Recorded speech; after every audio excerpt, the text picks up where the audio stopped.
did this, as well as some documentation. We have some real-world examples, which will be largely driving this presentation from our wonderful ACCET institutions that were kind enough to be with us today. So we have materials from them that will be posted as well. John will make sure, here coming up about halfway through, we'll make sure to get those posted. As you might have discovered, we different materials when they're posted, if they were up there before you join in on Zoom, we found out you couldn't access them. So we're just making sure everybody got in before we got this posted. So they'll have access to their materials as well as the slide deck. So that's our plan for today. And then just to back up here. So for each of these content sections, we're going to follow kind of a 3-step process. So how are you doing with this now? What's your reality now? What needs to happen per ACCET standard, IDL best practices, and then how do others in our world accomplish this? So we'll be 1, 2, 3 throughout each of these. So before we get started, this is my disclaimer section, our legalese. I have 3 disclaimers for you guys today.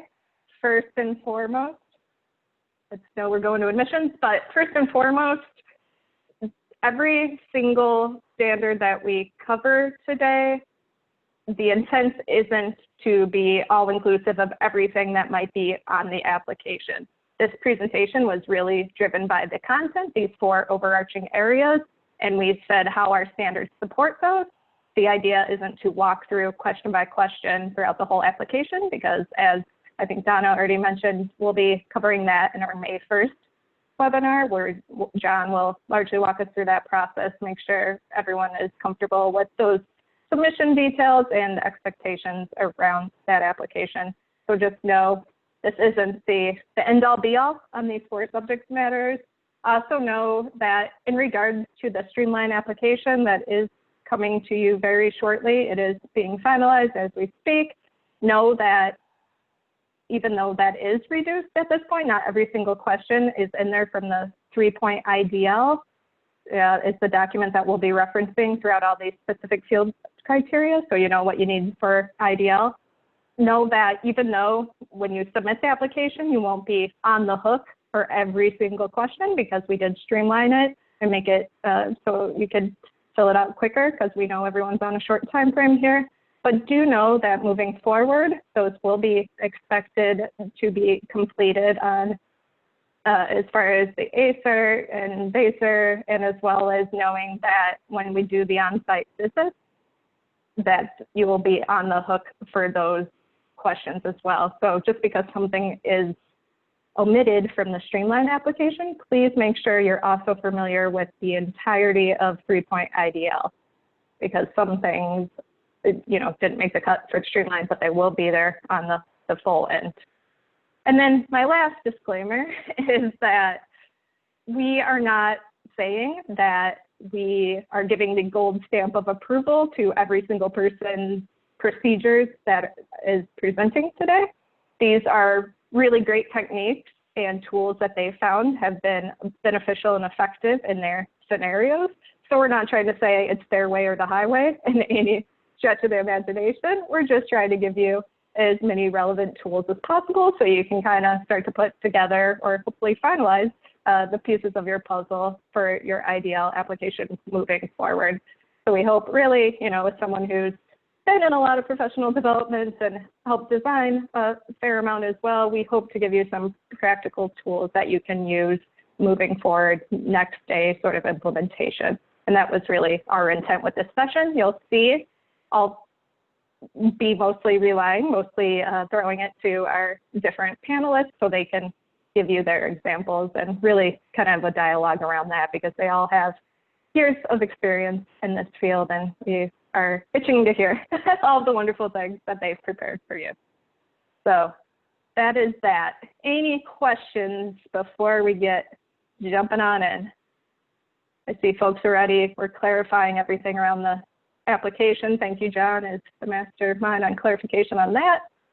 All right, so let's get started. So we're going to start at the very beginning of everyone's story here on admission. And when we're thinking about this, kind of some big questions for each section that we think about.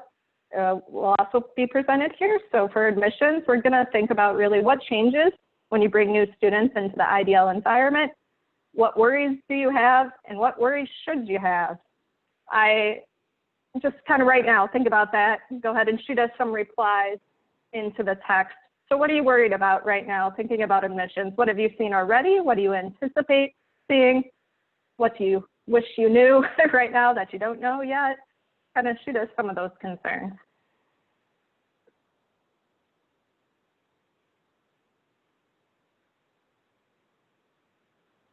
Yeah, Carolyn, absolutely. Keeping students engaged with 10,000 demands. We all know online learning is demanding as it is, so everybody has so many more challenges on their plate. Exactly. Hi, Crystal. Evaluating language proficiency.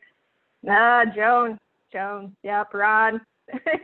100%, yep, retention, completion, transitioning, right. If they're already enrolled, how's that going to work in the new hybrid program? So we'll try to hit academic, exactly, Jessica too, that academic integrity piece. That's going to be a big one in John's presentation for assessment, especially cancellations and refunds. I know we had some questions on that come in beforehand, so we hope to get to those as well. But I know I saw in those replies already, and really what we see, what I hear in conversations with schools who have established IDL programs, is that from day -1, completion should be a concern on your mind. Completion is very tricky in an IDL world. As we all know, you work so tirelessly to make sure the program is the right fit for your students coming in. You have all of these different mechanisms in place to ensure it's the best fit, it's the right program for them, you're the right school, that, you know, it works all the way around. So it's kind of doubly challenging then when you think about it in the IDL world, because you have to worry not only about making sure that student is the correct fit to the program, you also have to worry about making sure they're a right fit for the modality. And so each of those concerns really needs to get equal weight within your admissions criteria, within your processes, and making sure that you're doing due justice. You know, sometimes it's commonplace that we might think, oh, it's IDL, that'll be easy. You know, they're just online learners. So that's a nice way to accomplish this, but really, you know, it can actually end up being more work than anticipated for sure. And not in a discouraging way, but just as many of you have probably already seen, like we've talked about before, just kind of all the preparation and anticipation that needs to happen on here. So definitely thinking about that moving forward. So here's what we're going to do. Go ahead and take 30 seconds, please. Read this specific field criteria to yourself.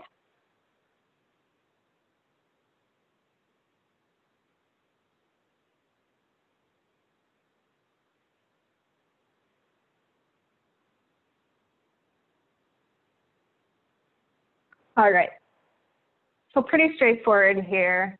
And again, this goes back to everything that we know about IDL, is that from the get-go, and I know I said this probably in the first emergency webinar, but you need to have very clear expectations. It needs to be meaningful in communication, and you need to have explicit direction. So kind of these clear expectations start from, like we said, day -1 here on your student's journey on recruitment, making sure they know what's required of them and how you're going to be able to support them in their journey.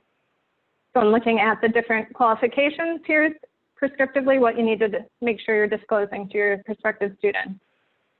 So we'll talk about what technology they need to be able to access. Again, we talked that accessibility is a huge challenge. How are you working around that hurdle right now? So we'll be looking at that. Estimated timeline. Again, what extra time might there be for them? What does the idea of a structured education look like in this world? How are they going to have learning services? What kind of online library? What kind of online resources?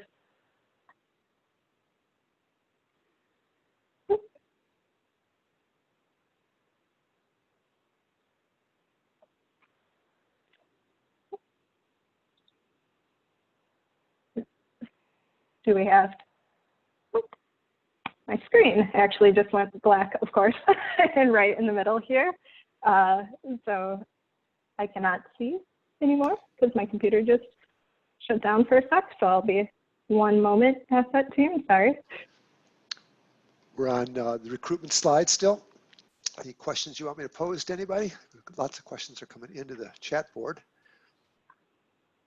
There was a question earlier while Maya's recovering about academic integrity. That is a subject we'll be talking about in some more length on Monday afternoon.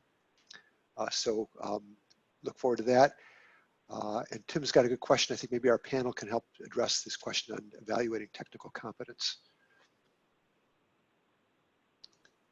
Yeah, I'll say one thing too on evaluating technical competence. You know, one thing that we've learned over time is continued process improvement, and they get a sneak peek, you know, in the enrollment process, but as soon as that student does go through the enrollment process, they can access their orientation. And that basically, that orientation is sitting on the Moodle, which is our learning platform. And so with that, part of orientation is almost like a class. So they are testing, submitting assignments, they're testing discussion boards, things like that, because we're actually working with them prior to starting courses. So we've done I think that gave us a lot of great insight on the students' technical abilities. And so as some of you know too, we offer actually a 30-day conditional period that gives the students the time to really make sure this is the right program for them. So that's how we measure a few of those pieces. And it's worked out really well for us.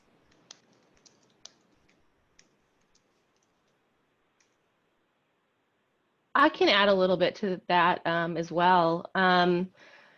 Working in IDL, we have quite a few different technologies the admission teams work with the students to get them through the enrollment process. And just being an IT school, being tech savvy is something you have to be an IT expert.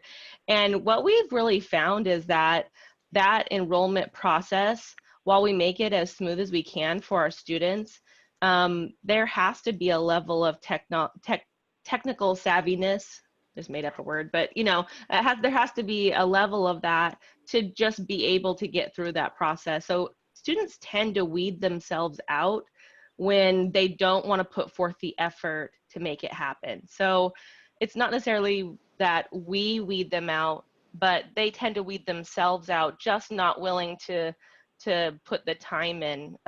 One thing that we found is that kind of everyone on our team that works with the students, the whole enrollment team, they have to be able to do some tech troubleshooting to work with online students just to get them through that process. So having everyone to have a little bit of that helps the students, but helps us also evaluate them. I would also say that even though a student might appear to be less technically savvy at the beginning, when you have good support on the technical side of things from your school, sometimes they just need that guidance. And if your system itself, we use Moodle as well, is friendly and the getting through the material or getting to the material is not complicated, that one-on-one hand-holding, if you will, to get them through that into that first class usually sets them to become as technically savvy as they need to be. So it really is about what their classroom experience is and guiding them through getting started with that takes somebody who may not be as technically savvy but has the determination to do the program and launches them into becoming an online learner for the technical side of things. All right, great. Everyone can hear me again? Good recovery, Maya. Well done. Oh, thank you. Your panel covered for you. They did some tap dancing and answered some questions, and we're moving along great. So thanks, everybody. All right, thank you all. Sorry about that. The old black screen of death out of nowhere when you practice for 5 hours, right? That's online learning sometimes for you. So just going back here, thank you guys, and wonderful comments so far. So we have our library resources, and then we'll talk quite a bit about interaction. John will talk about this engagement piece, the different, again, with the communication between every different combination that you need. So we'll save that for Monday largely. But then knowing also information for prospective students and understanding learning expectations. And then this is one we wanted to ask our panel as well for programs that are done in a hybrid fashion for residential and IDL, how are students properly informed prior to enrolling? So we did want to take a second. I know, Melanie, you guys at My Computer Career do offer your programs and hybrid, full IDL on the ground. And so we were hoping you could speak to kind of how do you know when a student comes in, which path to is the best fit between those 3 options. Yeah, thank you. I think that there's a couple different things. The way that we have things set up, when a student is coming to meet with admissions, we usually know ahead of time whether or not they're going to attend on campus or whether or not they're going to attend an IDL program. Because if they are going to attend IDL, then we usually have them meet with our live online admissions team. That goes over specifically what they need to know about live online. And if they are going to attend campus, then they usually live closer to a campus and we can get them to go to that campus. And so when they show up on campus, we assume that they are going to attend on campus, but of course the admissions team can also review any live online program information available to those that are interested in doing live online but wanted to come to campus for that experience. Wonderful, thank you so much. All right, and let's go ahead, let's continue on here.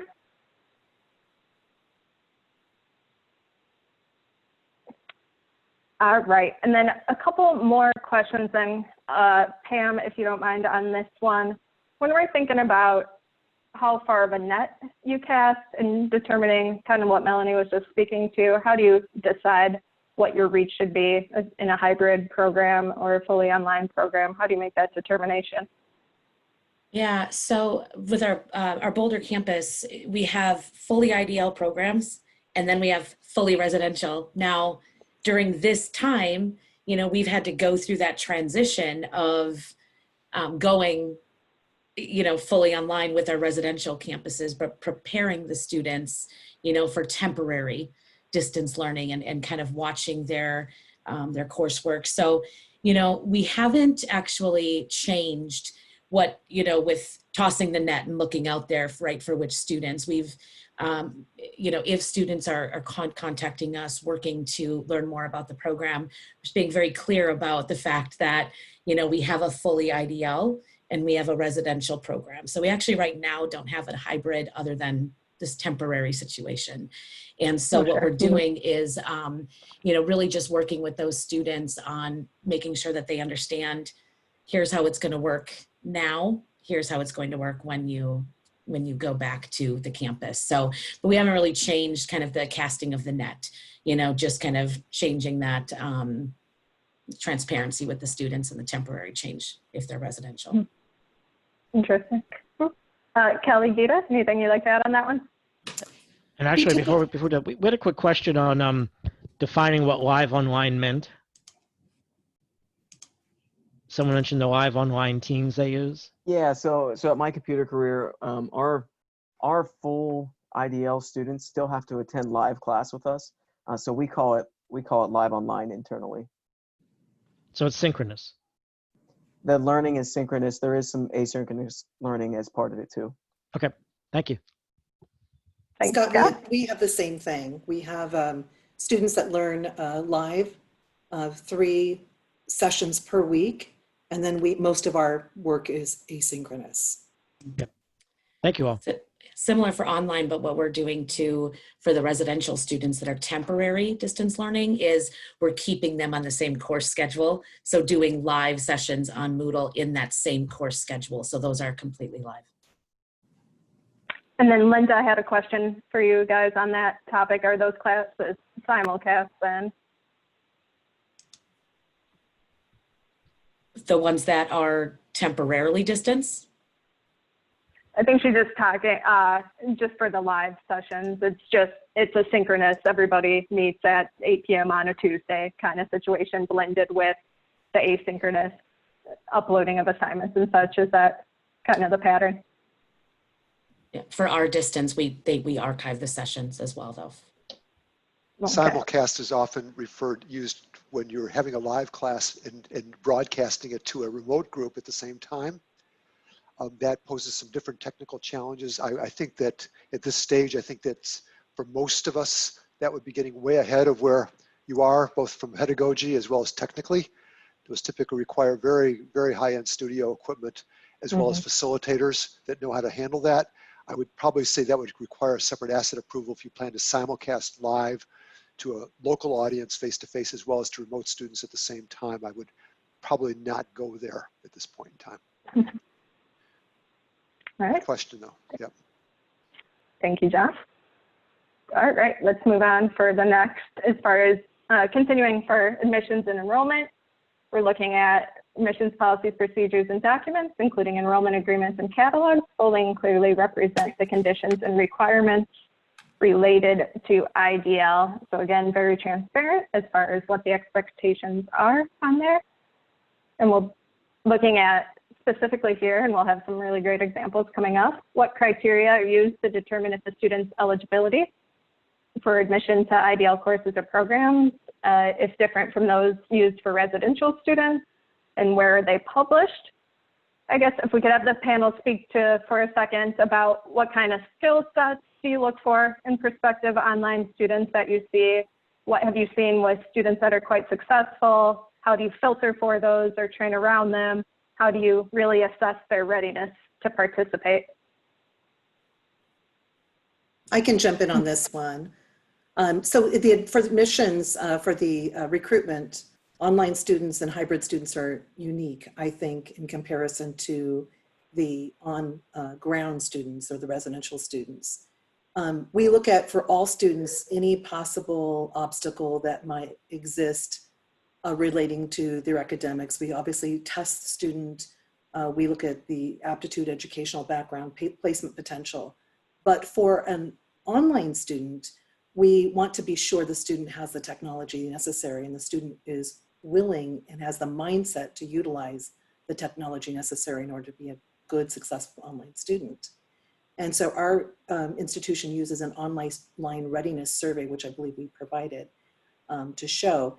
And we need to know if the students can access their resources and access all the materials that they need.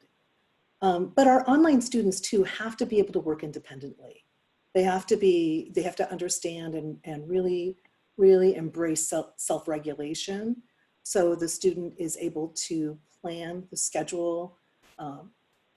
Typically a successful online student will have classes offered, or they'll participate in classes, the asynchronous portion at the same time every day, regardless of what time that is. They'll work from the exact same spot in their home or wherever they have set up shop. And so they've created some sort of routine.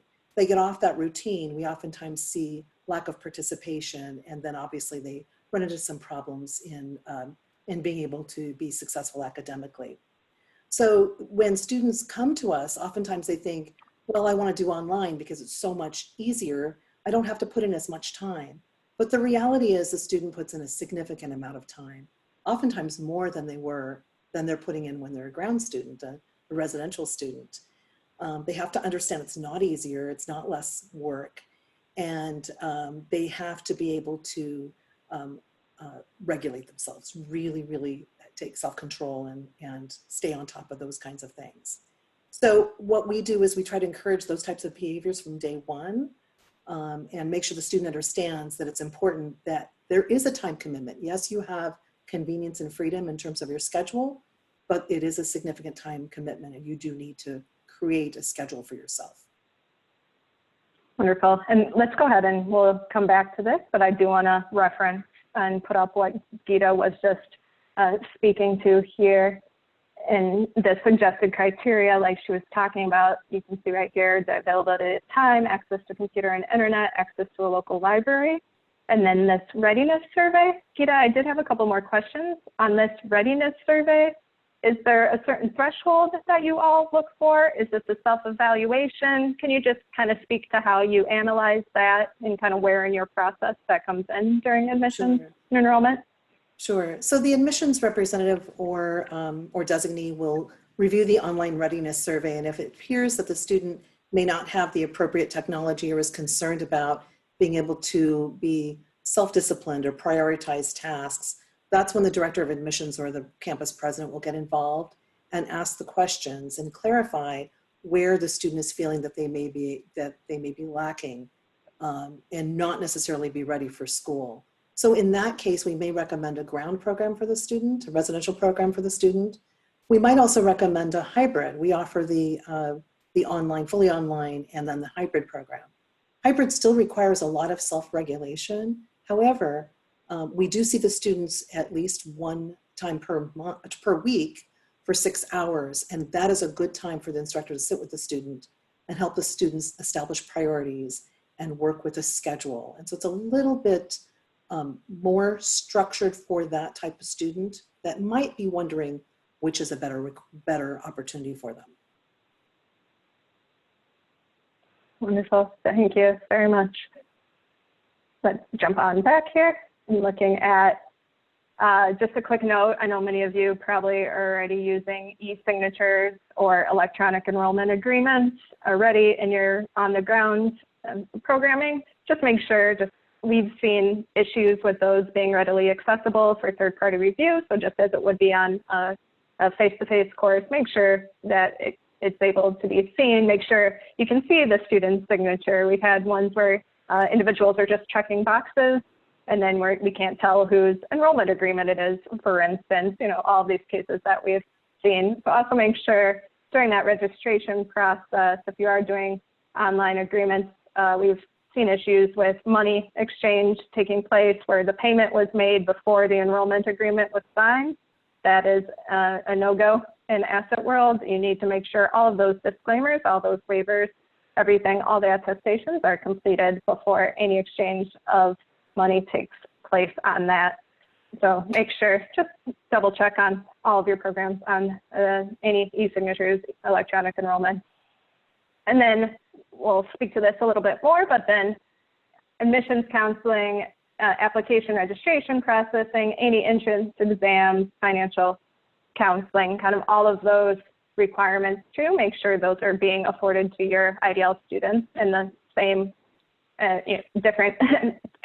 same level of attention, and figuring out what that looks like for your institution. Even something as simple, it's kind of like we were talking about with what happens for hybrid, what do you prioritize to be done face-to-face, what can they do online, making sure something as simple if they are taking the entrance exam. If you're going to do an online entrance exam, ACCET is not prescriptive about whether you do entrance exams or not, but make sure that is clear to them what that expectation is. Make sure they know if it's being done face-to-face or online, just kind of all those considerations. Make sure it's as transparent as possible as you're working your way through that process. So when we're talking then about kind of access to equipment, whether it be hardware, internet access, I know we have some questions coming in on that. I'm interested to know, Pam, kind of in your experience, how do you make sure that students are equipped, especially in this time of emergency when that might not be the case across the board? Yeah, in our typical IDL, we actually offer them to request a Chromebook as part of the program to make sure they have a device.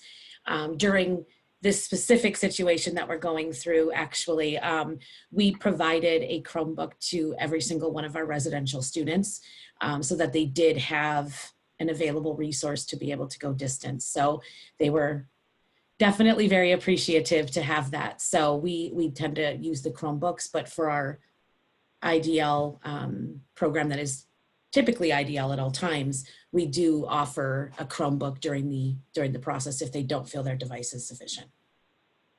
Interesting. Okay. And then looking at the last point, our friends at My Computer Career, from your guys' experience, kind of looking at each of those requirements in student admissions enrollment, I'm interested to hear some lessons you guys have learned and some challenges you've had and different solutions on those, or what you've seen across the years on those points. There's quite a few lessons I feel like we've learned, especially as we went live online, and we're trying to make sure students were prepared.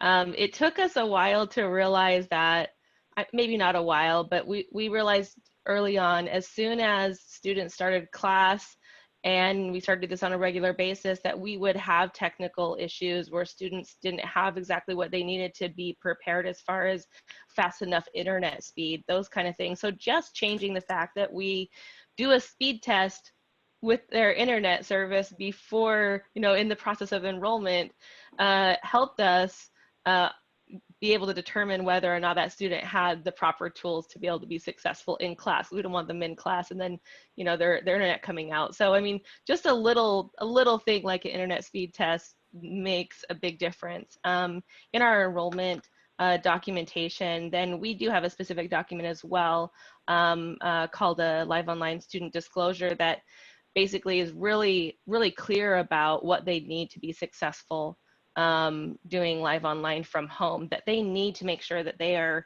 in class at these certain times, that they have to spend this amount of additional time studying and doing homework and doing those online simulations that we provide. We do provide a computer. So, I mean, making sure we're being really, really clear through the admissions process from the very beginning of what the program is, what it can do for them, and what those requirements are that they need to be successful in the program is the best counsel we can give them as an admissions team. So, because if we're giving proper expectations from the beginning, then it's a lot more likely they're going to be able to be successful. We feel like we have to prepare them properly to do that. So just making sure they have the right tools, the right technology. One thing we've also had to discover as an admissions team is how do we communicate with students when, if we're used to talking to them on campus, they come to campus, they can see the campus, they can see classrooms and students and instructors, and it's a lot easier to build that trust right away. But when you have people that are online and maybe they never see anyone face-to-face, they're talking to someone over the phone, or it's just a video conference, being able to establish trust right away when they can't see the physical location can be a difficult thing. So I think really looking at our communication has made a big difference with the admissions team to establish that initial trust so that students will be willing to tell us what their needs are so that we can make sure that we're leading them in the right direction. I think another thing that we really had to make sure that we did is that we have a lot more structure. I don't know if it's a lot more structure, but definitely having more structure in our processes and how you go from doing one step to the next step.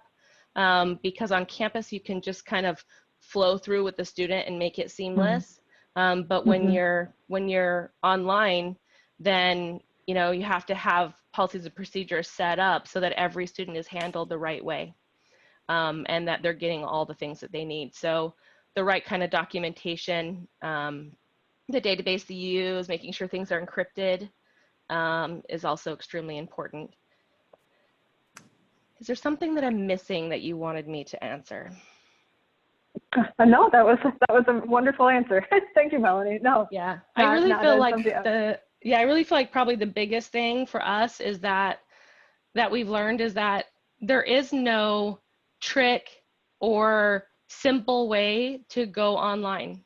If anything, then you need to provide more for people to be successful. So we haven't taken anything away from what we do on ground. If anything, we've added to it to make sure that students can be successful in a live online environment.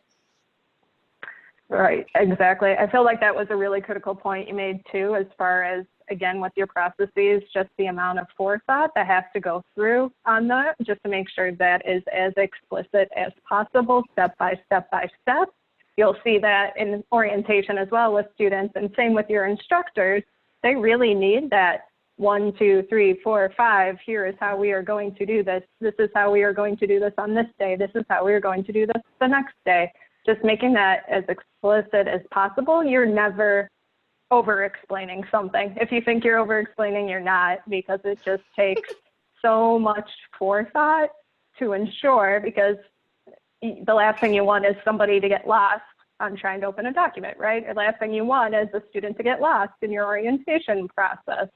So just making sure you have to, it's so much more of a preemptive attack, if you will, to make sure that you're able to get the student on board and keep the retention up, and just really thinking through those and thinking through, again, when we get to instructor orientation, kind of what are those expectations then for instructors? What are those expectations for your tech support? What are those expectations for your director of ed? And just making sure that you know how every single, just like you do in your on-ground piece programs, but making sure you know how every single step is covered by whom at what frequency, so that, like Melanie's saying, it's not just, it can't be as organic as it can be sometimes when we're on ground, for sure. So wonderful points on those.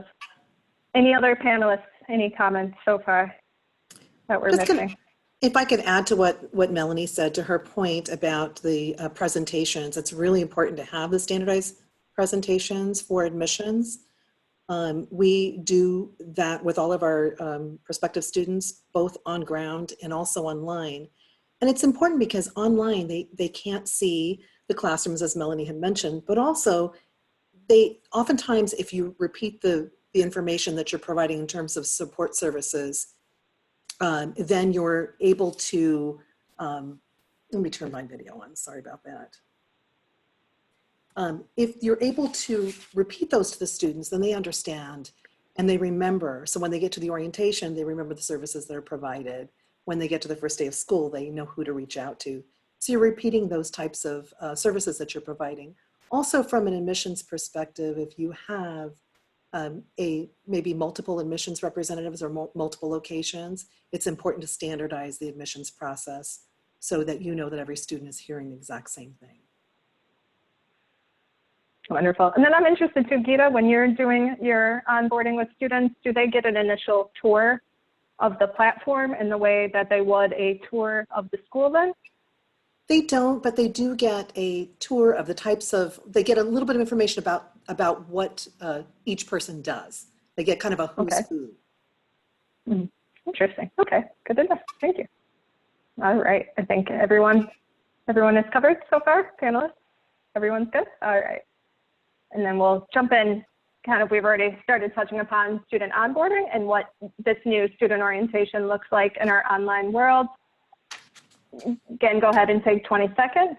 Make sure you're familiar with the field criteria for this standard, 5B.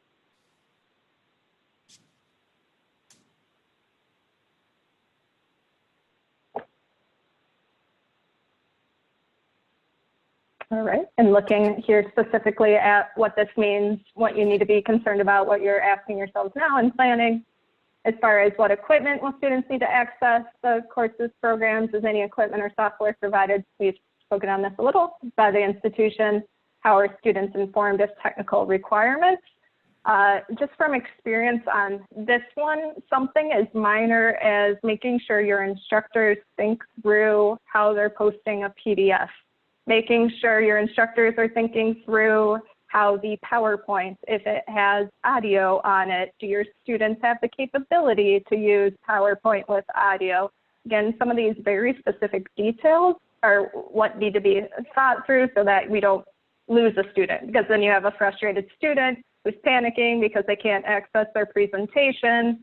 And so a possible solution, you know, we've started using a lot more of web-based apps to kind of eliminate some of that version control concern on those, but just making sure they know that they can be successful and that that's not a limitation, and making sure if you want them to be doing something, again, this is the direction, here's how we're doing it, and it's something, we'll see some examples of how that's covered in orientation, making sure they're familiar with everything that they might be asked to do, and that your instructors are familiar with everything and are beginning proficient, at least if they're new, right, with everything that they have to do. So just thinking through some of those points. and making sure, you know, PC, Mac, mobile, if we have someone who can't access the files in a mobile version, we need to make sure we have a backup that Scott will pleasantly email her the backup, you know, like that plan B is kind of, again, distance learning 101 and making sure you're not just planning for everything going correctly, make sure everybody can still reach the same learning objective. And we'll speak to this too as far as students and faculty oriented and trained in the use of technologies required for successful course participation. And then we want to stop here on this one for sure and talk about how we're doing tech support, making sure students can access that during the hours when it's likely to be needed. How do students access this support? This is a big one that we're going to turn over to the panel for their insights on, but it's critical that you have a procedure, again, very explicit procedure in place on this, that your student kind of knows what the triage level is. Here is what is expected to go to my instructor. Here is the expectation around communication. Here is what my instructor will get back to me within 48 hours, 24 hours. Again, that's clearly laid out to them, and so that you're managing expectations. You don't have panicky students. You're thinking through also kind of when are your high traffic times. If your due date is always Sunday, 11:59 p.m. in your time zone, you know your students are probably on there at 11:02 p.m. in your time zone. How do you balance that then? How do you make sure that you're continuing to foster your community of trust? You're making sure your students feel comfortable in reaching out, but that they're also not overstepping. They don't have, you know, my professor will get back to me in 4 minutes always. That's the expectation. You know, just making sure that those conversations, those levels are thought through.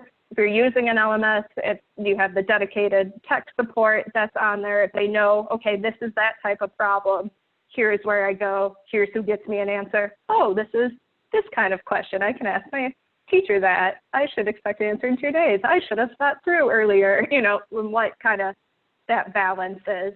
So I'm curious then, Melanie or anyone from MyCC, kind of how do you manage those expectations? How do you make sure that you're developing that trust without overburdening, tiring out your instructors, but at the same time making sure your students feel supported?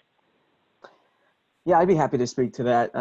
You know, as Melanie mentioned earlier, with us being an IT school, there is pretty much everyone on our staff can help troubleshoot technical issues.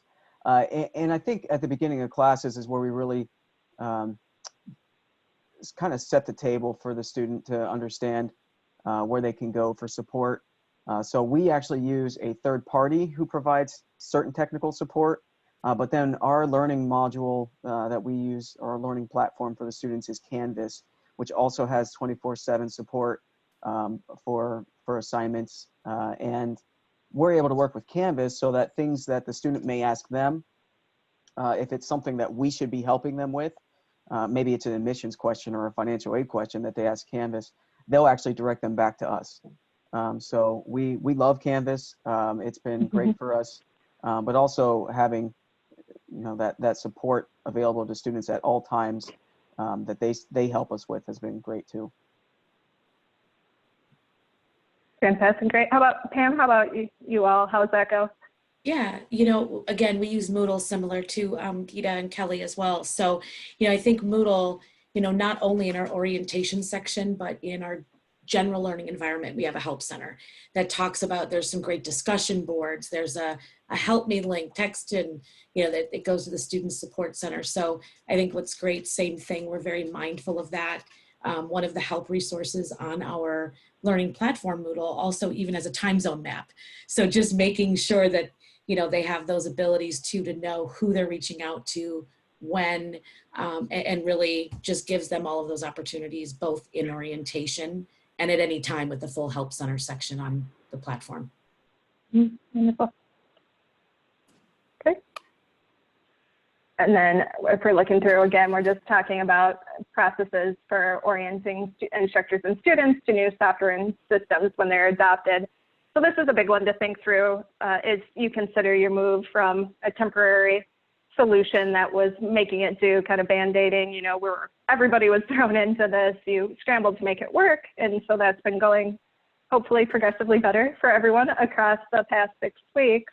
But if you're reconsidering and you're thinking about transitioning to another platform, making sure, again, all of those processes are adopted and rethought through, and that your students are aware kind of what that transition would look like, at what point you've thought through how that works for specific programs, whether you keep them on for the program, and kind of how that goes on that needs to be considered as well when we're thinking through. And I see John has another question for everyone too. They were wondering if there's a time range on how quickly support will respond to students with tech questions or issues. Anyone like to share there? Matt, your the time frame usually?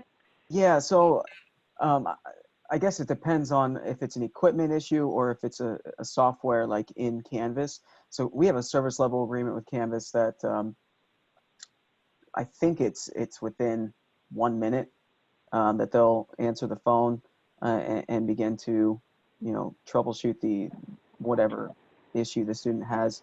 But we also have another service that we use for technical support for any equipment that is also 24/7, and they respond very quickly. I can't remember exactly what our agreement is with them, but it's within a few minutes. We don't have an outside person that provides tech support. We have an internal full-time person that provides technology support. And one thing that I can say is it's really important to have a separate person from faculty that provide the tech support, regardless of what the questions are. Because if the students become very frustrated, it takes up a lot of the faculty time, and it can be quite exhausting. So we tell students that, obviously they can call and maybe get the person live. Oftentimes we'll get her live. But if it takes a little bit of time, we say we will call you back within 4 hours. That doesn't sound like, it may sound like a long time to you, but it really isn't, because it doesn't happen usually that long. It's usually she picks up the phone, answers the question, responds. If the student emails, that response can be much quicker. But if the student's requesting a return call, it may take a little bit of time, depending on whether we're doing orientations or whatever else is going on in the organization. And similar to Gita, we have a student success team and then a tech team. So it's great if the student has a question on an assignment. So, as Gita said, I think it's so important that, the students have someone like a tutor or an additional resource to reach out to. Maybe it's questions about how to submit an assignment, but additionally then if it's a technical, we also, as Gita, have a team that works with that, or a person that works with that between student success and technical. And I think the students really appreciate it, and we're very transparent about the available times. And to Pam's point, you would want a student to vent more with that technology person than their instructor. Because it is, they oftentimes are saying, I just didn't understand how to do it. And once you walk the student through it, you feel pretty good about their capabilities after that point. But it's important that it happen with somebody that's not the instructor, in my opinion. It's a really critical point. Thank you, Gita, Pam, Matt, everyone on that. Exactly. All right, let's keep it going. Looking at, for program instructional materials, same idea that these are very explicit again about clearly guiding students through courses, programs, in any way that they're adapted or adopted and are demonstrated to be effective and appropriate to the selected technology or methodology. So John, again, will be on Monday. He'll be talking through kind of a mock syllabi and working through some of those parameters. But for now, making sure that those course materials and syllabi contain clear directions and helpful guidelines that support the IDL students' effective use of the selected technology methodology. Good practice from what experience, we'll get to this on a point too here, as far as we always had a course 0 or a week 0 in a course. And some of this, every single time, the first week in the course was always dedicated to the students becoming familiar with the platform. So like we've been saying, some of those specific requirements where they would log on, they would do a syllabus quiz. The point, threefold, the instructor got used to developing a quiz that was self-checking and in an online platform there, and that the student read your syllabus, so that was beneficial on that, and then that they got experience with using the online quizzing tool as well. And it was often, you had to keep going until you got 100. And so they had practice with retaking quizzes and got used to that. So we would have an academic honesty policy that everyone would have to take a quiz on that was institutional wide. And so at the beginning of each course, they would log in and practice with login, practice of accessing week 0, click, here's my syllabus quiz, here's my academic honesty quiz. Very common to practice.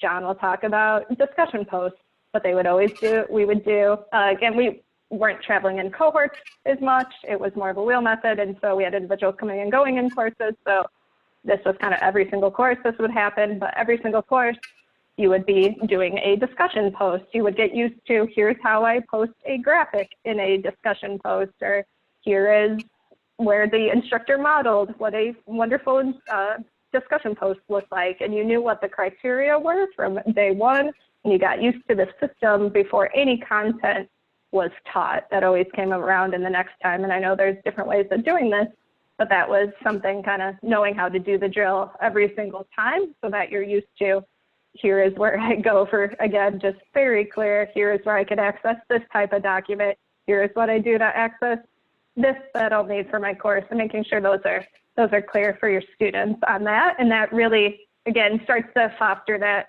relationship factor, again, with the presence of your instructor. The instructor participated in the first post, and you saw a picture of the instructor from the get-go. You knew they were a person from the get-go, just these small things that aren't small things, but you knew, again, very common tenet of effective online teaching is that they have presence and that there is engagement in the class, obviously. So just making sure that it served to build community from the get-go, and it afforded the students a chance to practice with everything within your system, whatever your processes may be on that.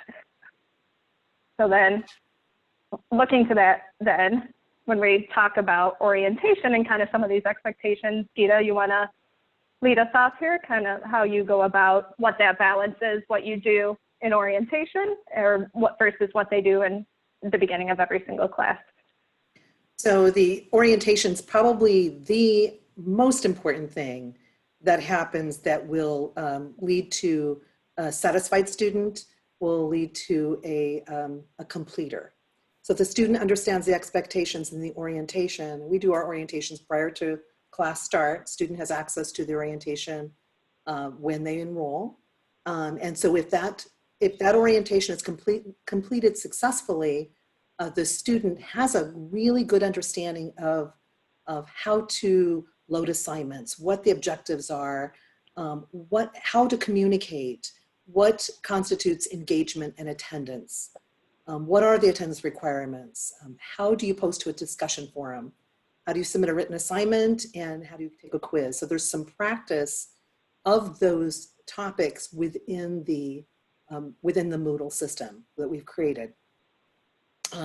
They will also receive all their contact information, who they can communicate with, if they've got questions, who handles what in the organization, and how job placement assistance works for the student.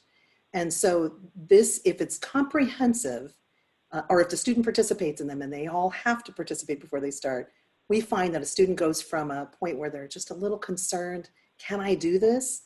I have, my readiness survey tells me that I can do it, but can I really do it? And this is where the student really figures that out. This is really where the campus figures it out too. Now, this orientation is conducted by our technology expert or technology specialist. And if she sees that there are any issues going on with the student or any questions that may appear to be related to some concerns of the student's ability to succeed, she will bring that to the campus president's attention. Our technology specialist has been with us for 10 years. She started when we started our online program and is extremely effective. We have also recorded our sessions, our orientation. So this way the student can go back to Moodle, look at the recording, listen to the recording, and see the video of how, to upload an assignment or how to handle some of the technology concerns that the student may have.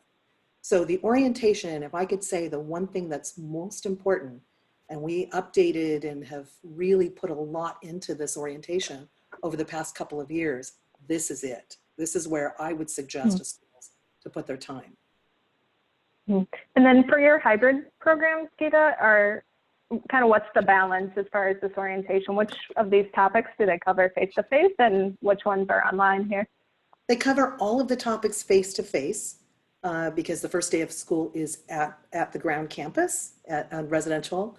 And they cover it, but we put it on a screen as if they are in Moodle. And then in the ground, the very first day, we teach them how to access Moodle, and they practice with the others that are in the class, with the technology person in Zoom, or somehow, depending on what the campus is, somehow with the student. We also have trained individuals at the campuses that know the orientation process and very, very strong with the orientation and can provide support to the students that might need it. Wonderful. I just want to say every student, regardless of the circumstances, must go through the orientation with the technology specialist. And so then is it usually the whole cohort, the starting group, as many as possible, or are they together, or is this a more one-on-one, or it just kind of depends on? If they're a fully online student, it's one-on-one. Even though there's a video presentation available, it's one-on-one with the student. If they are a hybrid student, there might be, you know, anywhere between 5 and 10 students, and they can do it as a group. Most of the time they do. The student's not understanding it, they'll do it one-on-one as well.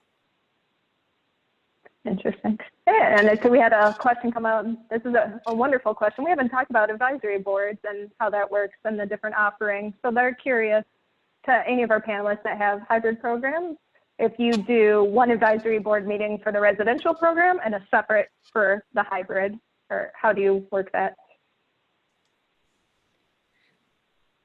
I'll go in and do that too. You know, it's not necessarily for the programs, but I think what's great is we have multiple advisory programs. We kind of look at it as programmatic, institutional, even though we're not required to. Really, our expertise, the expertise that they have in different areas, whether it's hotel and restaurant management, just as an example for us, versus a chef, versus a hiring manager. We do actually hold multiple advisory boards and meetings just to make sure that we're getting all the appropriate feedback on curriculum in every area. We don't have a separate advisory board for our hybrid students or hybrid programs versus campus. All of the recruitment we do is typically within a 25 to 35 mile radius from our institutions. So we're serving similar populations. Wonderful. All right. Thank you, Geeta. All right. Looking at our next one, Pam, I'm actually going to turn over the screen share, correct? So you'll access on this one? Oh, sure. Okay. Or did you want to wait till the instructor? No. I am great with that. So yeah, similar to what Geeta was, let's see if it frees it up for me. Should be a pro at this, right?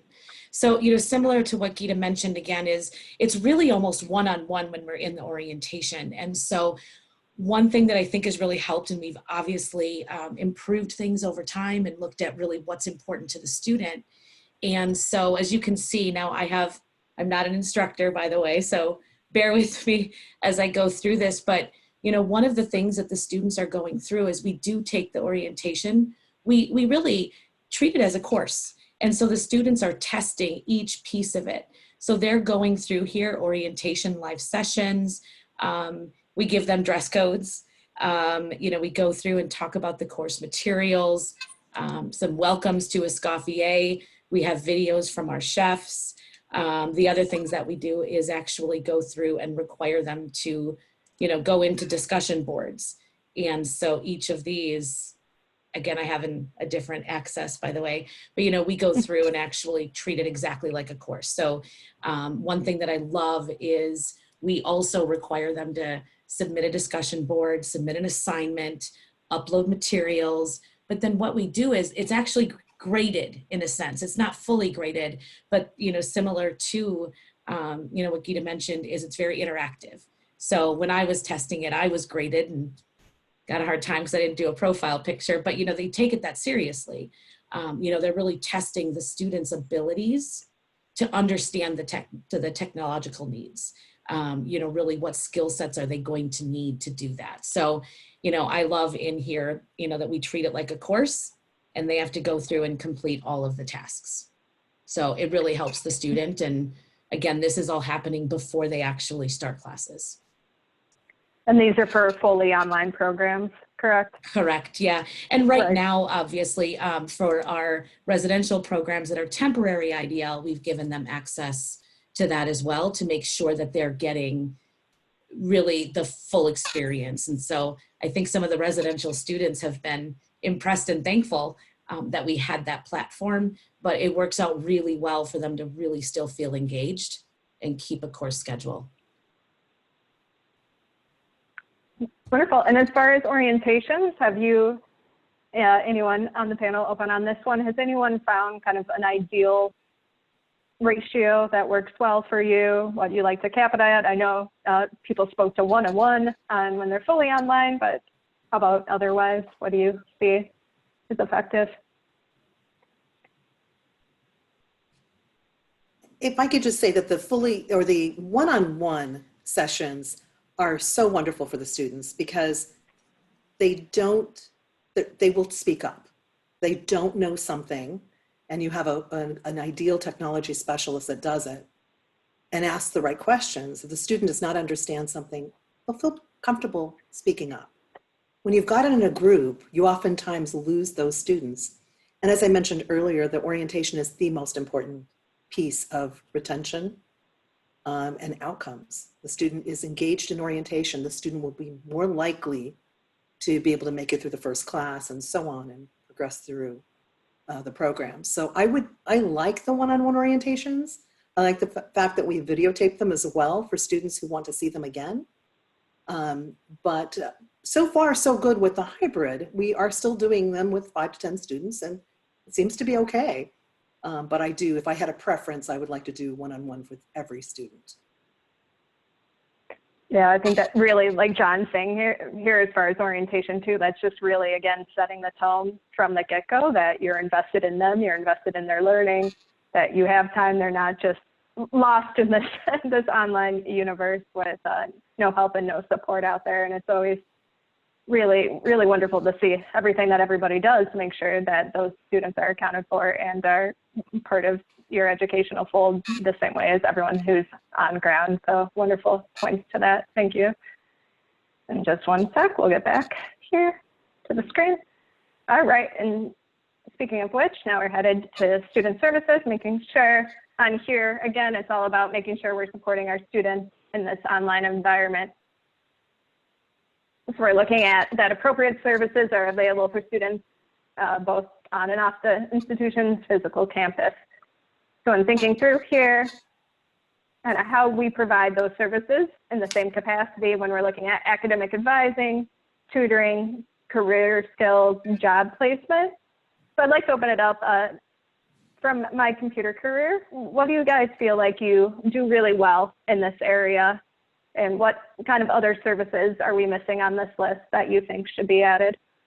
Yeah, I'd be happy to speak to that. So we, when we really started getting into having a full IDL program, we knew that we would need to support the students quite a bit. And, that orientation that Gita laid out there is fantastic. I mean, that really it really kind of makes it set from the beginning, your path to success, and communication was at the top there. And that's what we also see as one of the most important things. And so we came up with a new department internally that is student success that works with those students, our full on online students for their entire journey with us. They work with them from the time of pre-orientation to help get them to orientation. They complete a welcome call with them. And then throughout their entire program, they're there as kind of like that person that they know that they can go to at any time. And that team also reaches out throughout the program at set intervals with those students to make sure that they're getting phone calls and everything to check in and make sure that it's everything's working well for them. And if they need any help, if they need tutoring, have they been in contact with their instructor? And then we also have a dedicated career services staff that works specifically with our full IDL students. And I guess as far as timing on the career services then, kind of, is that the exact same cadence that they would receive on a on-ground program? Kind of where are those touch points to make sure they're reaching towards those objectives and getting placed?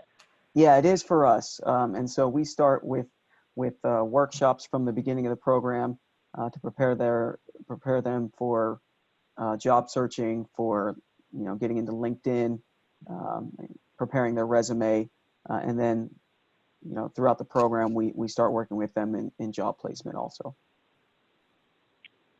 Great. And then looking, I actually had another question too, and thinking through how everyone in our area here for IDL for tutoring, given that we know students may struggle with some of the reading and writing skills, given that there is a lot more reading and a lot more writing usually commanded of the students in this area. I was wondering if someone on the panel would like to talk a little bit more about kind of that support beyond just tutoring for just the course content, kind of what else do you do to support, or again, what kind of services you offer to make sure that the student is acclimating well as far as, being able to structure their learning, being able to be self-motivated, having strong study habits. I'm wondering if that's integrated into the curriculum in a different way for IDL than it might be for your on-the-ground program. Well, of course, those topics are discussed in the orientation, once again, the pre-class orientation. So the student knows who they can go to. That's a big part of it, is who do you go to for what? So the students, we encourage them to save the phone numbers on their cell phone so they can just make a direct call to the individuals that can provide support, from the IDL Director of Education to the mentors that we have, to the technology support person, to their instructors and so on. But I think to be able to provide good services to the students, what's helpful is to establish office hours for the faculty and to encourage the students to call in during those office hours so that the students can get the attention they need during a specific time where the instructor is expecting that call, is prepared for the call, and ready for the student. So we do provide those services that are on the screen. We also have mentors that provide support to the students for just motivation, just talking with the student about the types of things that might be concerning to the student that might be unrelated to their education. Obviously, the calls we're getting right now and the communication and conversations we're having is about COVID.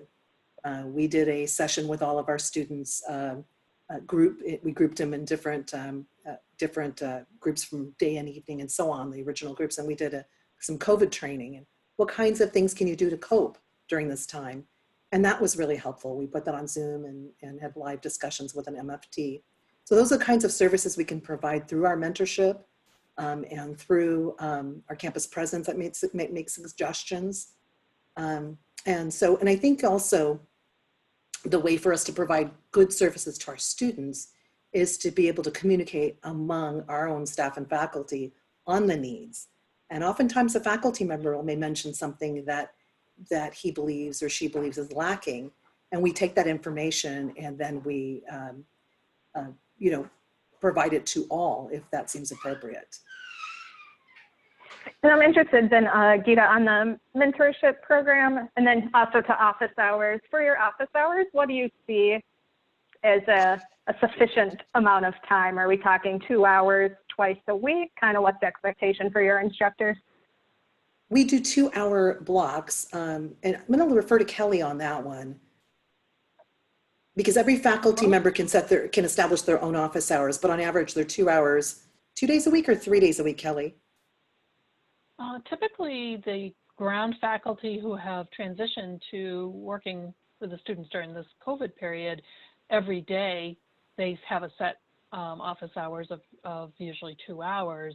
But then they post in the classroom that text them, call them whenever you need some assistance. So we try to encourage the faculty for academic assistance to make themselves available, more than just their office hours, but I think their set office hours are about 2 hours per day, so that students can access them. And because we're using live lectures, every day, 3 days to 4 days a week for about an hour, that satisfies a lot of students. They can get their questions answered during those live lectures. So I think that reduces the burden on the instructor a little bit because, you know, everybody's asking questions just like you would be in the classroom. And so those Zoom lectures have been very popular, well attended. Students really, really like the opportunity to the instructor demonstrating something on the board, or just the ability to talk and connect with the students in their class. So those opportunities have, you know, added something new to our regular IDL that I think is a benefit of what we've been going through. If there are silver lining, Yep, that's a benefit. That's wonderful. I would also just like to add to that with instructor hours being set. Also on the front end, at the beginning of a class, creating a schedule that works best for the student as to when they need to be contacted or can be contacted. It definitely helps continue to build on that relationship where the student's life outside of school is taken into account. The student knows that, and that there is a mutual agreement between the instructor and the student as to when the best time is to contact that student about anything, and it provides that student with some structure that they might be missing due to being in a virtual environment. Interesting. So Darlene, are you doing that for each student in each course then, or is it up? Wow. When we start So our courses, wow. yep, we do identify when the best way or the best time to get in touch with a student is, and we try to hold to that, again, in order to help give that student structure. Interesting. Yeah. Wow. I haven't heard of that, that you think so much about worrying about the demand on the instructor, and then you're kind of flipping it, making sure that the student is feeling supported as well. That's really going above and beyond for sure that we haven't heard across the board. Wonderful. Thank you for sharing on that. And of course, I would just add that, you know, most instructors respond very quickly to email. And so they really encourage their students to email them their questions or their, you know, because a lot of times they just need it pretty quickly, and an instructor can be doing something else and can answer that email. So that's pretty popular with our fully online students, to send an email. Oh, sure, to get that quick response. And it's nice for us, we have a record of the instructor assisting them. So that documentation is nice, right, Pamela? You saw me smile immediately when you said right. that. Definitely. It helps, similar to Zendesk. Yep. We try to push the academic support, you know, to the instructor. Obviously, they're the person who needs to take care of it. But so much that the student needs can be taken care of with a success mentor. That person with that kind of role can sometimes be a little easier to get to than the instructor, and build that relationship so that over the course of having many different instructors, this student has that, you know, ongoing relationship with a person who can, you know, walk them off the ledge and also assist them with uploading. You think, do I need to call my instructor because I can't upload an assignment?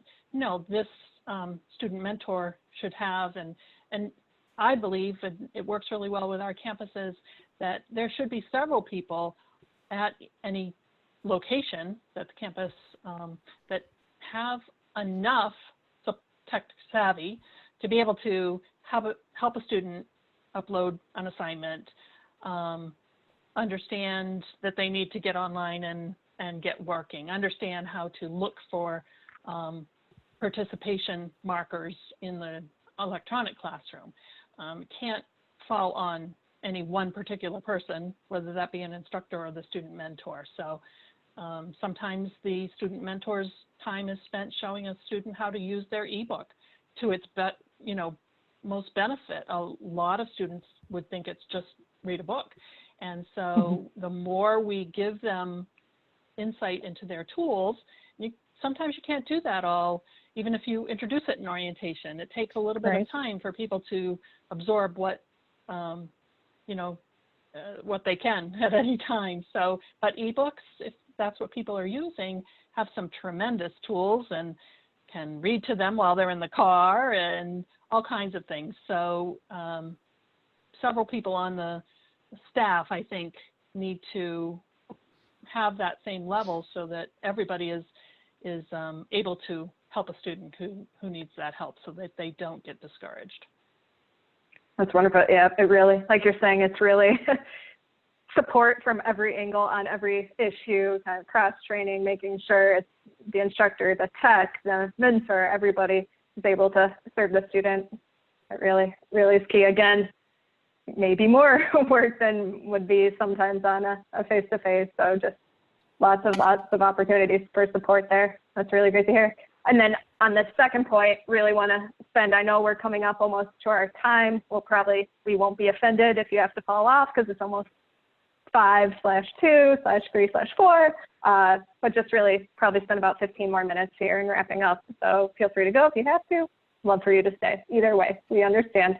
But we do want to talk about here on our challenges that we've identified that are unique to IDL students, because this is huge, like we've talked about across the board, making sure we're supporting where, how, when, the whole shebang. How do you identify students at risk and what steps are taken to counsel advise them in order to maximize retention? So if I could come to you first, Pam, kind of what happens when you have a not stellar student? How do you know? How soon do you know? Who acts? How soon do you act? Kind of what is your process? What is your system? Yeah, I mean, and it's obviously, you know, a multi-tiered approach, for lack of a better word there, right? You know, as Darlene had mentioned, and Kelly a little bit too, we do have, we have student success coaches, we have tutoring, we have, a registrar, we have all of these great options, and a lot of it is the registrar, the student success coaches helping support our instructors, looking at attendance. When is the last time they submitted an assignment? Looking at trends on what's changing on their assignment submissions. What's their participation level like on a discussion board? And so the majority of the reach out is occurring between the instructor and then the student success coach. And so that's really, the student success coach has really done a great job of engaging the students. The students are often really wanting to impress the instructor. So having that second person to go to and ask questions and do those things has really helped. And so we actually are checking, I did see a question pop up.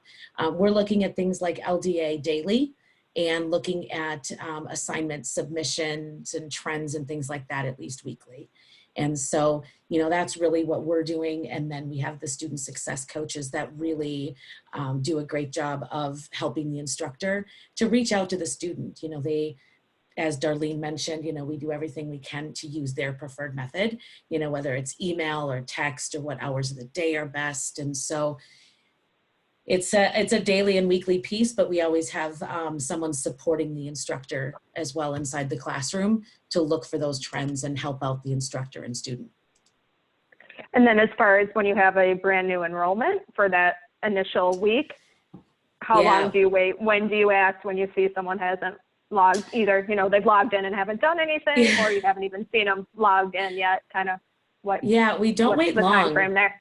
Yeah, we don't wait long. And honestly, we have someone that works within the admissions team that's separate from the admissions advisor. So, they're actually helping too to see, are the students logging in? Are they having issues? And so that's something that we're also looking at weekly, whether or not we look at every single student every day may not be the case, but we're consistently daily and weekly checking the engagement, whether it's orientation or general courses. Understood on that. Great. How about from my computer career, kind of what are those, how about for you all, as far as your triggers for reaching out and when those reach outs occur and what happens next?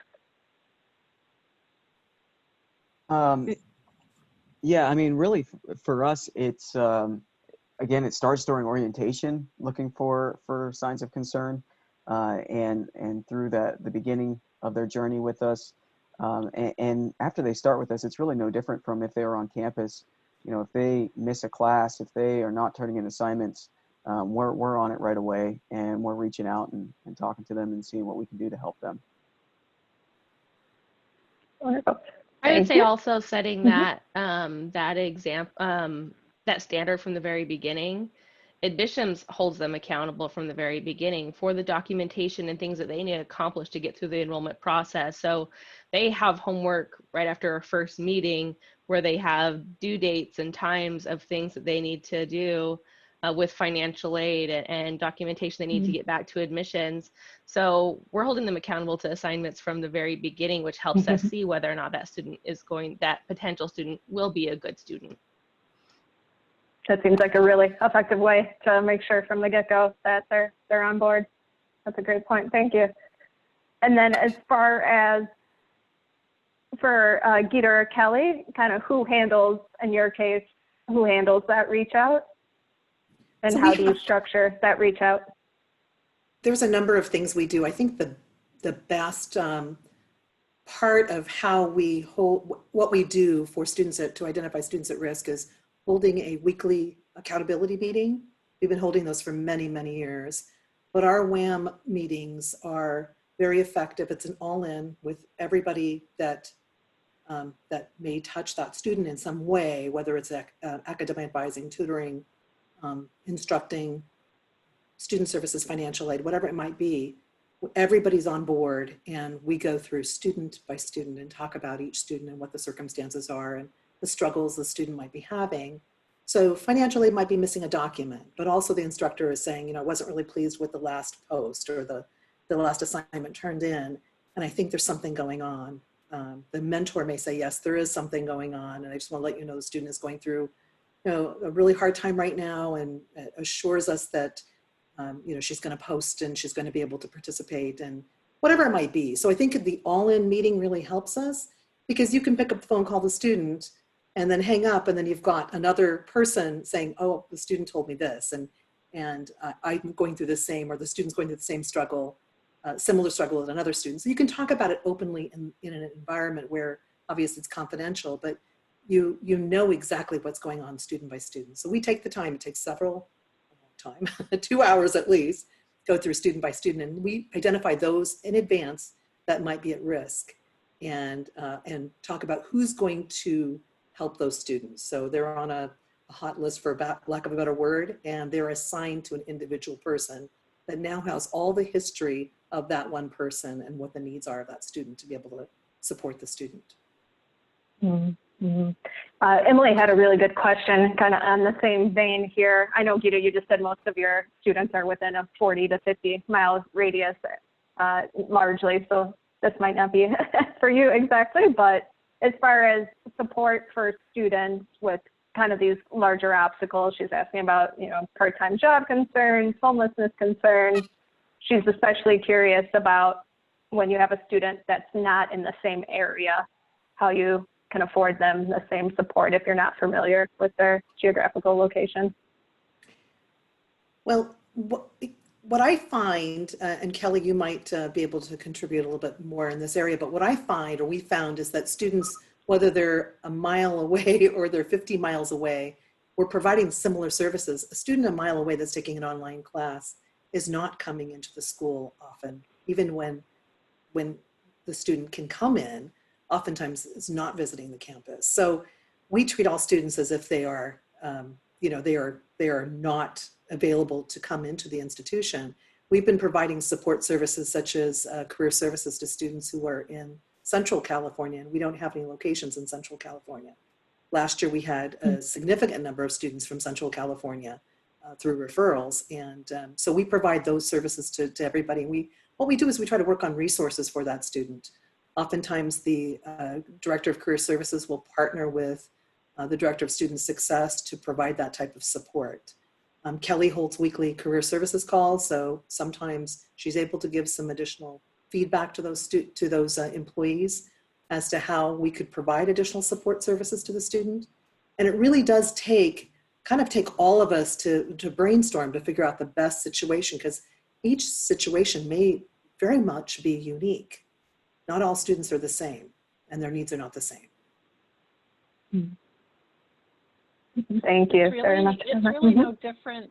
I'm sorry. It's really no different from the students who are sitting in chairs.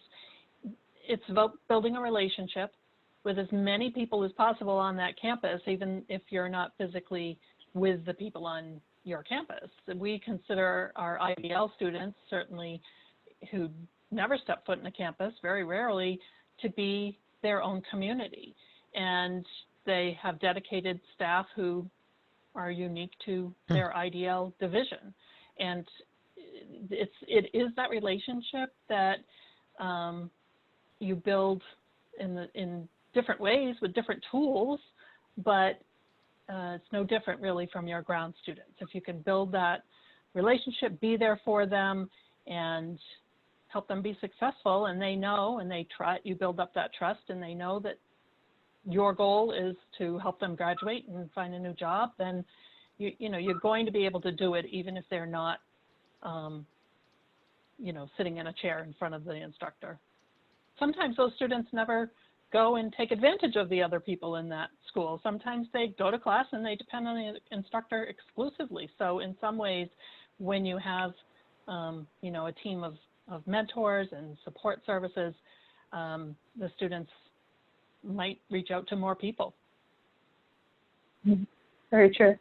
And then we did have a question come in before, and I wanted to make sure it kind of loops in here, student services, student satisfaction.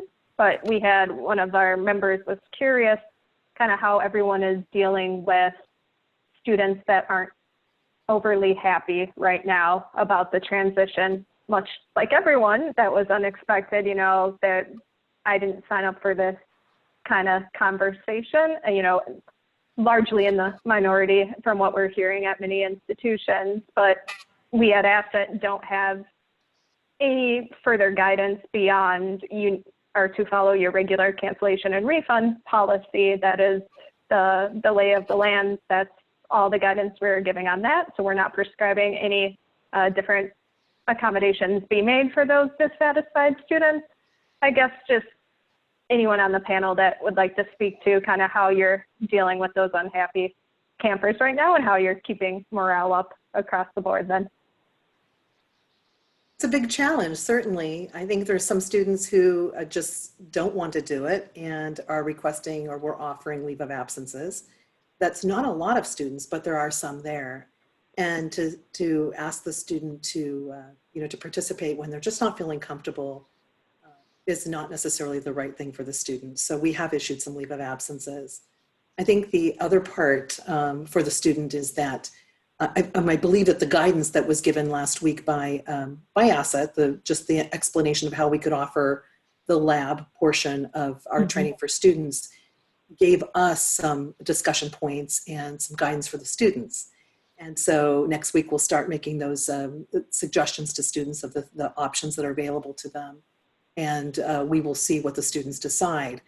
We also contacted, you know, the state agency to make sure they were okay with those options that were available. So I think that every student is a little bit different. Some students are so close to graduating that they're on board completely and they just want to complete. There are others that are struggling and it's challenging. It's not necessarily that they don't want the online, they didn't expect it and have a mindset that they don't want to learn it. So it's back on that one-on-one time. Let's try it. Let's take it one step at a time and see if you feel comfortable with it. And if you don't, then we'll look at alternatives. And sometimes you're able to show the student that, yes, you can do it. It's more of a fear than anything else. So it takes a lot of staff to provide that type of support to students that are just unsure. And still we sometimes can't convince them that's the best thing for them. And we understand, and a leave of absence is the way we handle it. Anyone else like to comment on that?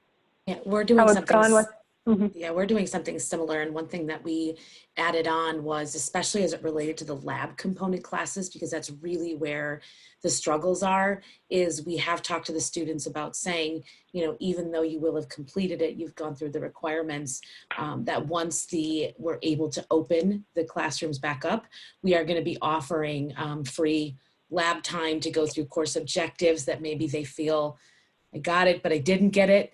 And so that's something that we've told them again, leave of absence may be same thing. That's kind of what we're encountering, but we are offering that lab time even after. And then the students really like that. They're like, oh, okay. That's right. We are offering that as well. And I think the key here is communication. We're sending a lot of messages. You, Pamela, you're probably doing the same thing, putting a lot of messages in Moodle to the student and sending out individual emails to students to let them know what's going on in the organization and what to expect. Even if we don't have a lot of updates, we are continuously sending them emails to provide them what has changed, if anything. Great, glad to hear. Glad to hear the plan is working across the board there. All right, and now we'll just move on and kind of have right here, Pam, if you want to speak to as far as what we're doing with this is services. This is one of our help service pages on the Moodle on the Moodle website on the platform. And so this help center just goes through again, different tutorials about uploading assignments, doing discussion boards. So kind of like an FAQ section in addition to how do I contact financial aid? How do I contact student services, things like that. So on the Moodle website, this is just really a screenshot of a portion of our help center. And so they can contact anyone there at any time and do discussion boards, videos, multiple things.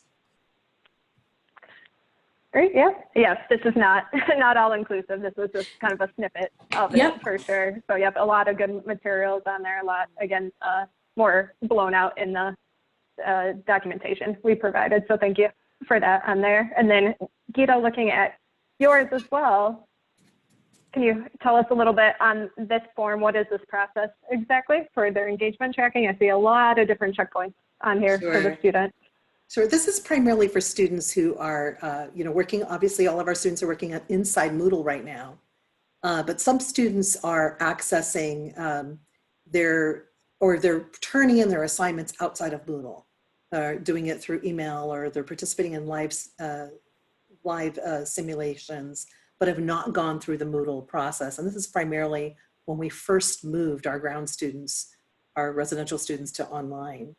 And so we are using a supplemental student engagement tracking form that goes above and beyond the work that the students are doing in Moodle, so that we can document the work that the student is doing directly with the instructor outside of Moodle, such as the tutoring that might take place, live simulation that might take place one-on-one with the instructor, particularly for our labs, any outside work outside of Moodle. We have a lot of assignments in our ebooks that are outside of Moodle. The students are supposed to go through Moodle, but our first 5 weeks, the students struggled with that a little bit. And so I think they've got it down now, but we are able to go into our ebooks, look at our Mind tab, look at the documentation, and put that in the area of student engagement.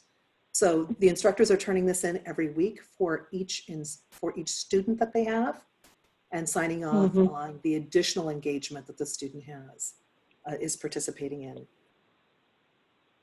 This must be really critical. John will talk about this more on Monday in his session, but when we're looking at attendance, and especially in an asynchronous world being based upon completion of academic work, this goes a far way in making sure you're really holding the students accountable in every single capacity on that, making sure they're reaching their checkpoints, making sure that your processes are kicking in, and so that you're meeting your SAT benchmarks on that, which differs from your face-to-face, turning on the video, making sure your students at your lecture, checking them off in that way, but making sure you have this, or whatever tracking system you have in place. We'll talk about it more, like I said, on Monday, but making sure that's there to bolster that engagement and solidify that accountability. That's really thorough for each student each week is really great to see on that. All right, the last one. We're gonna do this in 5 minutes. Everybody's doing a great job, and we're gonna take it home here. Strong Friday afternoon. Nothing else to go to talk about than instructor training. So here we go. We're almost done. You guys have done a great job. I talked through our non-existent break, so we're gonna keep going. And again, thank you for all of the participation, all the questions. So in looking at instructor training, again, you're making sure that they are comfortable with technology and they know different pedagogical trends for IDL that we've spoken about, as far as making sure they're fostering engagement, making sure they have presence, making sure they know how to structure documentation so that it's readily accessible for students, making sure that they have familiarity with the technology, but that they're not afraid to take chances. You know, again, everybody is on a scale of proficiency on this, but you're setting them up for success through these training experiences to the best of your ability for what they need at that point. So we're not trying to make everybody, you know every single bell and whistle of every single system you might need to use, but you're making sure that the basics are covered, they're proficient, they're comfortable, and there's opportunity always for growth on that. So that if we're looking at making sure you have that policy and procedure for orientation and training, and making sure that you give adequate attention to teaching methods that are unique to IDL, like we just covered, and desirable for effective teaching. So making sure, like we've talked about with the how-to manuals, making sure that's just like you have for all your different student management systems, whatever different systems you have, you're creating similar documentation for that, but whether it be short videos, whether it be step-by-step instructions, so that both teacher and student are quite comfortable with that, and they have the screenshots, they know how to record a video, they have practice with it, they know how to take a screenshot, you know how to be the talking head on your PowerPoint instead of just showing your PowerPoints, are comfortable with each of those different techniques that they may need to use. And something like we haven't even touched on, which is, you know, negligent, but making sure they know how to make things ADA compliant is huge. Making sure they know how to do a transcription, making sure for use of images, making sure what is able to be posted, what isn't able to be posted, what do we do, how do I cite image, who gets the credit, what kind of images can I use? Just thinking through those as well is it's so critical. I see Mary Claire there. Again, it's all about that, making sure your instructors are prepared is really, really key to success, especially, you know, kind of backtracking. Hopefully at some point when you have some more time and you can get back to normal and you kind of, you know, can backfill. Obviously your instructors now, they all have experience. That's a wonderful silver lining. You know, they, whether or not they wanted to, they have at least 6 weeks of experience, which isn't, you know, always the norm when looking for an instructor, you know, making that transition. So they had practical on-the-job learning, which they're teaching in action there on that.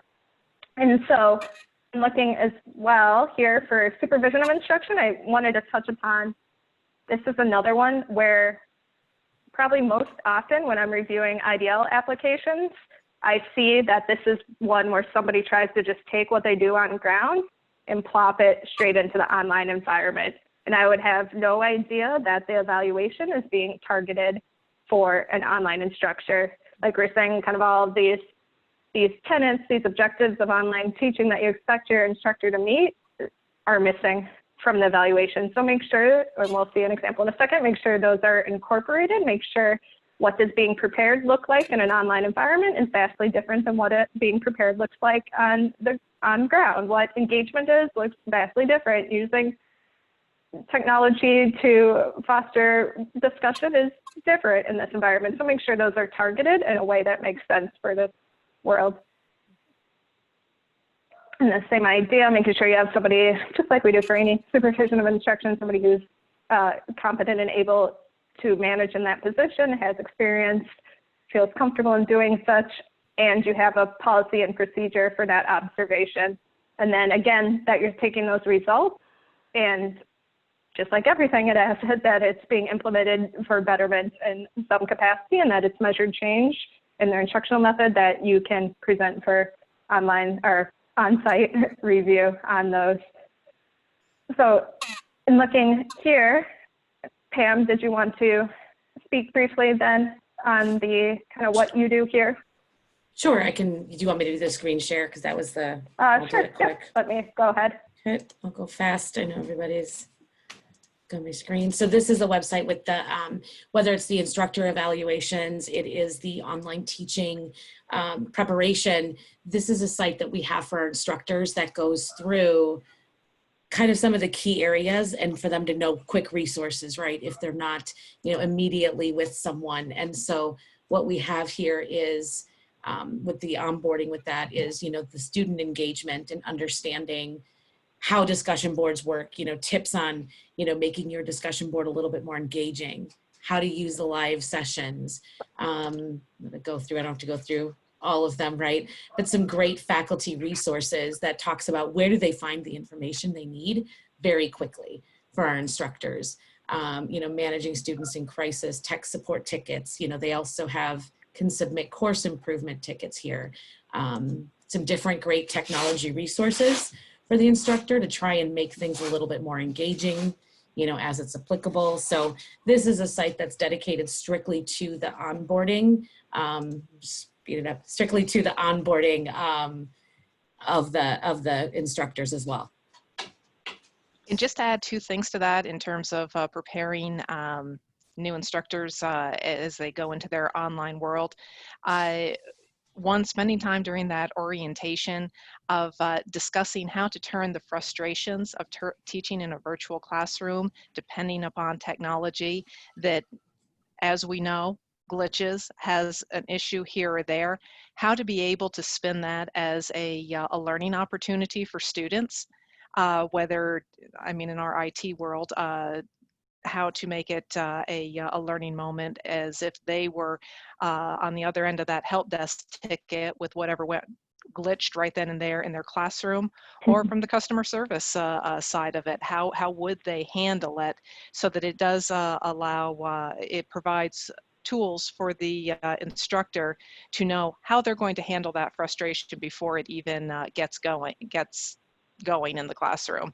The other thing I just wanted to mention in terms of new hire orientation is taking time to review the new instructor's virtual environment. What does their background look like? Where are they going to be set up? How are they going to handle noise distractions if it should be in their home office or home work area as they teach virtually? Those are great points, Darlene. That's really interesting because that's learning in action 101. Yeah. That's with your tech support. That's really, grounded in reality more than anything. That's such a great teaching moment to spin, spin a negative into the ultimate teaching moment. That's really wonderful. I'm glad to hear that. All right. And then Geeta's, in looking at, this was provided by ICC here, and looking at the mentor and the supervision evaluation. Again, lots of different checkpoints here on what you're evaluating them on.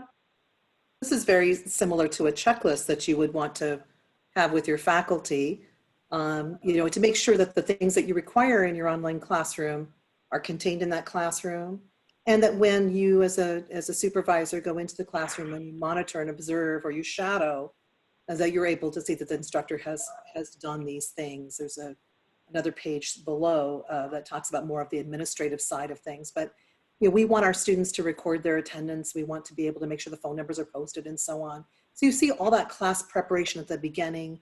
And then the most important part that we've really beefed up on this supervision, mentoring, evaluation forum is in the area of facilitation and learning and communication and engagement. That is key to it all, I think. I said earlier that pre-class orientation is like the most important thing. I'm going to say that this is equally as important. The faculty orientation and training, motivating the faculty. Your students need the motivation as well. But boy, do our faculty need it. It is extremely important. They're faced with similar challenges as our students. They need the same things from their supervisors as the students need from us. Strong interaction, connection, presence, feedback. This is how they learn. This is how they are motivated. And so our detailed observation form that we modified has greater detail, particularly since COVID. We've actually added even more to it. We want to be sure that the students are getting what they need and the instructor understands those expectations at the very beginning. And if we don't see these things happening in the classroom, we know that could be a sign of disengagement from the faculty, or it could be a sign of just overall exhaustion, or a sign that more training is needed.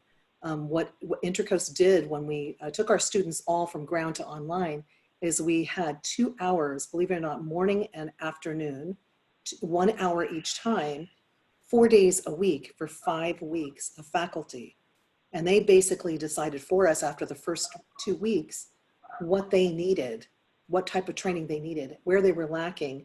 And we repeated some of the training on how to, more of a procedural how-to on a variety of things in Moodle, but also what constitutes engagement. So we required, we gave students some example, or instructors some examples of what constitutes engagement. Gave them samples of documents that were completed. We went through the faculty observation in detail. So if you think you've done it well the first time, and that's what I thought we had done, keep repeating it, because the instructors need that support and they need that understanding. If they don't do it right, it becomes perhaps a regulatory concern of ours in the future. Fantastic. Thank you again on those lots and lots of wonderful documents shared. As John's been posting it in the chat, lots of different perspectives. And do we have any other questions here before we wrap up? I know we're far over, and I know John has a full docket on Monday too, so lots of learning, lots, and it's a very short time, but any other questions that we weren't able to answer at this point that you have? Got a few minutes. We still have 60 people logged in, so you've got a captive audience, go for it. As all the panelists fall over to bring all of the knowledge has tired them. I don't want to burn out my free volunteers. All right. So, if I could just say that I would be happy to serve as a resource to anyone. Kelly and I, if you need some, just some guidance, general guidance on your online programs and what you're doing, we'd be happy to serve as a resource for you if that's helpful to you. And I'm happy to do the same. And we are as well. Absolutely. Wonderful. Thank you all. I did see just kind of next steps then. Reminder, we talked about on Monday, and then we have Friday, May 1st. Make sure your calendar's marked too. Everybody should have received that link already for walking through the actual Streamline application. And as we've touched upon, that is in process and will be coming to you soon. I know I saw there are some resources here as well. I especially wanted to point out number 4 there, the distance education for teacher training modes, models, and methods. That's from the Education Development Center. It's a really wonderful, it's about 300 pages, but it's really an A to Z of instructional design for online learning. We said after chapter 5 because chapters 1 through 4 are a bit dated. We're not doing our correspondence courses anymore, so those aren't applicable, but there are some really good resources around what I saw someone ask about student engagement, kind of some different topics for instructor orientations and such. So have a look at that if you get a chance. And again, I want to thank all of our panelists very, very much, just all for assisting us tremendously today. That was a lot of wonderful info, and we really appreciate you guys taking the time for the betterment always of our industry and online learning. So greatly appreciated across the board. Thank you guys. You're welcome. Happy to do so. Thank you. Round of applause. Round. Thank you. Yay, everybody. Great day. Way to go. All of you are welcome to join us again on Monday. Monday's webinar at 3:30 Eastern Time. We are going to be resending that link. I posted it earlier here. In fact, I'll post it again in a minute before we sign off. But we'll resend it on Monday morning. That's going to the original list from the April 13th Town Hall. That's the list we're using to email. You're welcome to share those links with other staff. We've got plenty of room. We upgraded to 500 users, so bring a friend. That's fine. The focus on Monday is going to be on assessment, some discussion of attendance and how that's tracked, and heavy duty on instructor methodology. So again, all of you panelists are welcome to come and join and chime in. Everybody's here today. Please come back, and we'll spend a good hour and a half and maybe a little longer. Same deal on Monday afternoon. So thanks you all for a great job. Really, really great job. Till then. Thank you. Happy weekend. Weekend. Take care, everybody. Bye-bye. All right, bye. Bye-bye. Bye. Thank you. Bye-bye.